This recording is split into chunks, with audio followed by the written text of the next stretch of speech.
Gagal di era Soeharto dan SBY, food estate dilanjutkan Jokowi. Dilansir dari CNBC Jakarta, Indonesia, food estate jadi salah satu proyek penting Presiden Jokowi. Sayangnya garapan ini tak berjalan mulus.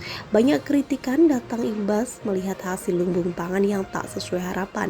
Meski begitu, proyek ini terus dilakukan, bahkan bakal calon Presiden Prabowo Subianto secara jelas menyatakan akan melanjutkan proyek ini ketika terpilih menjadi orang nomor 1 di Indonesia pada 2024 nanti. Terlepas dari itu, dalam narasi sejarah, proyek food estate di Indonesia bukan sesuatu yang baru. Sayangnya sejarah juga telah membuktikan bahwa program tersebut berlangsung tak sesuai harapan. Awal mula program ini dapat ditarik mundur 30 tahun lalu. Pada tahun 90-an, Presiden Soeharto menjadi penguasa pertama yang mencanangkan program bernama Mega Rice Project. Lewat kebijakan ini, Soeharto ingin mengubah rawa gambut di Kalimantan Tengah menjadi tempat pengembangan produksi beras.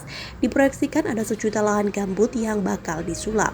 Menurut Jenny Goldstein dalam Carbon Bomb Indonesian Failed Mega Rice Project 2016, para ilmuwan sebetulnya sudah berpikir kalau Mega Rice Project bakal gagal. Faktor kondisi tanah menjadi penyebab utamanya, namun mereka tak berdaya menahan ambisi Soeharto itu. Proyek ini dilakukan tanpa adanya konsultasi dan analisa sehingga berakhir dengan kegagalan besar. Setelah lahan dibuka dan padi ditanam, baru diketahui kalau tanah gambut terlalu asam dan kekurangan nutrisi yang diperlukan untuk pertumbuhan padi. Catat buku menelan hutan Indonesia. Alhasil, pemerintah menelan kerugian yang amat besar, masyarakat lokal tersisih, hutan diambisi dan hutan dihabisi, dan kemudian menjadi awal dari bencana lingkungan terbesar di akhir abad ke-20. Yang tersisa dari program ini adalah tanah gambut yang mengering. Alhasil, ketika musim kemarau, tanah gambut ini terbakar. Kemudian, kebakaran tanah gambut telah menyebabkan polusi udara dan yang parah dan krisis kesehatan masyarakat di seluruh Asia. Catat penulis riset menelan hutan Indonesia Kolaborasi Walhi. Catat penulis riset menelan hutan Indonesia Kolaborasi Walhi. Pada 1997 terjadi musim kebakaran selama 6 bulan yang mengejutkan dunia dengan foto-foto hutan dan desa yang membara, termasuk orang hutan terbakar sebutnya.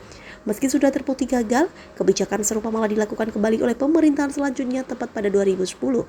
Presiden SBY meluncurkan program Merauke Integrated Food and Energy Estate (MIFE). Tujuannya adalah menjamin swasembada Indonesia dalam hal yang pangan dan energi. Pertentangan pun bermunculan. Argumentasinya berkutat pada program Jawa sentris yang berupaya menciptakan lahan pertanian yang penghasil beras, tebu, dan minyak sawit yang semuanya digunakan untuk penduduk Jawa, bukan rakyat Papua. Alhasil, masyarakat Papua yang sehari-hari makan sagu pun kehilangan sumber pangan utamanya karena ulah pemerintah. Pada akhirnya, seperti yang sudah ditebak, proyek ini juga gagal memproduksi tumbuhan pangan dalam jumlah besar.